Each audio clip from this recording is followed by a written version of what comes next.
Are they, not good members of the team? You got to be a student of all of the team dynamics. Like I said, building trust is really the first sort of benchmark of facilitating or nurturing a good team. People don't trust you, they'll be uncomfortable following you. If they don't have trust in their teammates, that sort of it may never come up, but it paints how they feel about being on the team, and it will really be a limiter. It'll attenuate how much effort they're really willing to put into what they do for the team, especially when times get tough. Back to cohesion, like you have to be sort of a student of cohesion. I'll tell you, at least in my line of work, cohesive teams will always win, because if I have this unconditional love, if I care about my teammates, to the max extent that's reasonable, if I care about either the reputation of the unit or the output of the unit, most people in that situation will put a lot of effort into making sure that their team is successful at their own expense, to sacrifice their own time, resources, to be uncomfortable to get there. That cohesion goes a long way.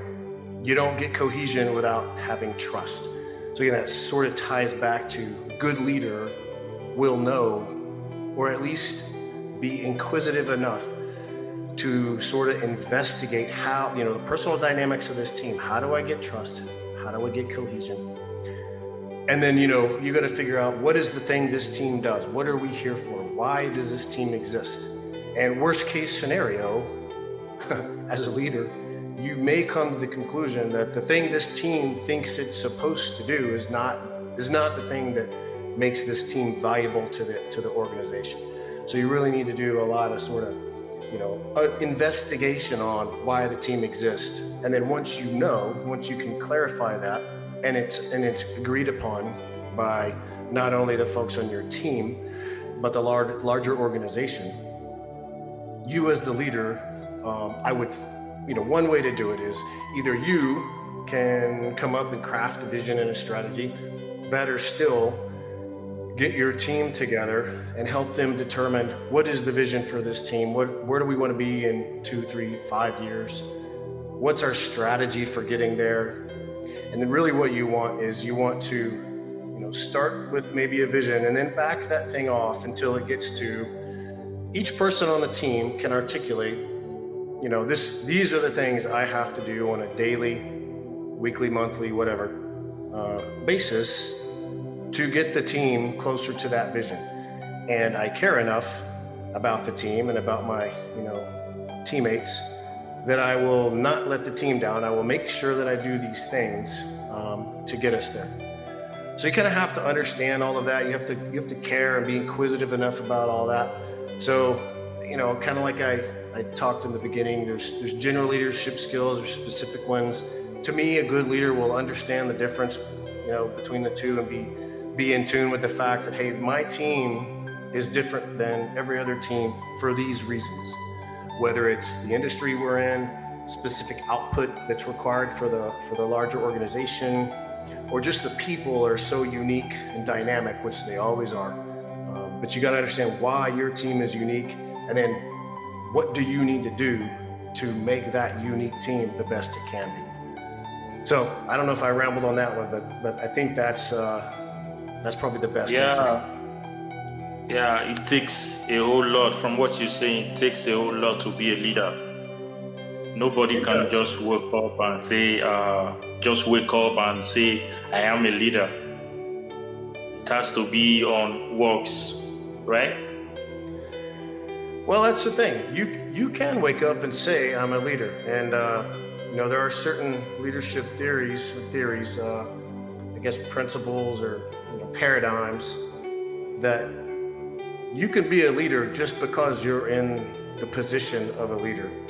And you could argue that doesn't make you, the difference is you're not a good leader. You're not an inspirational leader. You're not someone people would choose to follow. But you can be a leader just by virtue of the rank you wear in the military, but you may not be a very good.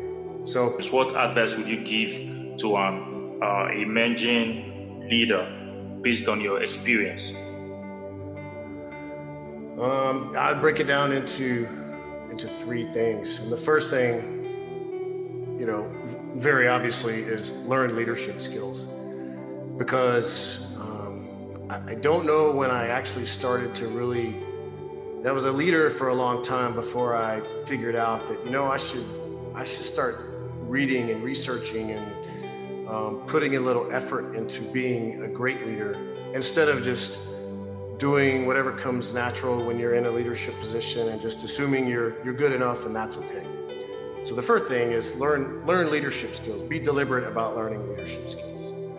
And that's reading books. It doesn't matter if the book is right or wrong. It just matters that you're learning about someone else's viewpoint about leadership. That's important. So if you're going to learn leadership skills, you have to understand that, again, there's just general skills that generally are, good people skills that equate to you being someone that people will follow. You can build trust. You know how to work team dynamics to build trust. You can articulate, you can see the need for, you can put energy into it and figure out what is the vision for this team? Where does this team need to go and how do we get there?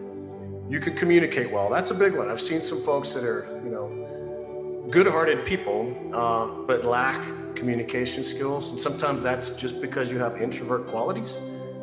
Could be other reasons, but communicating is a big one. Being able to inspire people, and that one's a little, that one's tougher to figure out because everybody's got different sort of hot buttons on what inspires them, but that's a big one. And then being able to have some compassion, because like we talked about, even in the military, we care about our people. How do you make the people understand that you have their best interests at heart, and not just assume that they're automatons and have no emotions. And then, not to belabor it, but by industry, specific skills related to what you do, and then understand yourself. The sooner you can start to understand your own personal attributes, I think the more effective you'll be as a leader, because you'll know where to put your energy to maximize the things that you're naturally good at, and then the things to sort of not necessarily avoid, but things you can get by on because you're not naturally suited for those things. Learn how to lead yourself is huge. If you don't understand your own personality, if you can't get yourself to do the things you need to do, then you're probably going to have a hard time getting other people to do the things they need to do. And then I would say, do hard things. Do things that make you uncomfortable. Do things that you're a little nervous about, whether it's in a leadership role or not, because what you need to do is learn yourself to grow, to make yourself uncomfortable, out of your comfort zone. It goes a long way. Second thing, learn how to be a good team player. The team is everything. Cohesive teams always win. Learn how to create and understand and communicate shared goals. Learn how to build those within an organization. And then you, as the leader, sometimes have to be the flexible one to make the team succeed. You have to be the one that is uncomfortable to get the team to succeed. And then, like I said at the beginning, the third one, I'd really drill down on learning your own personality.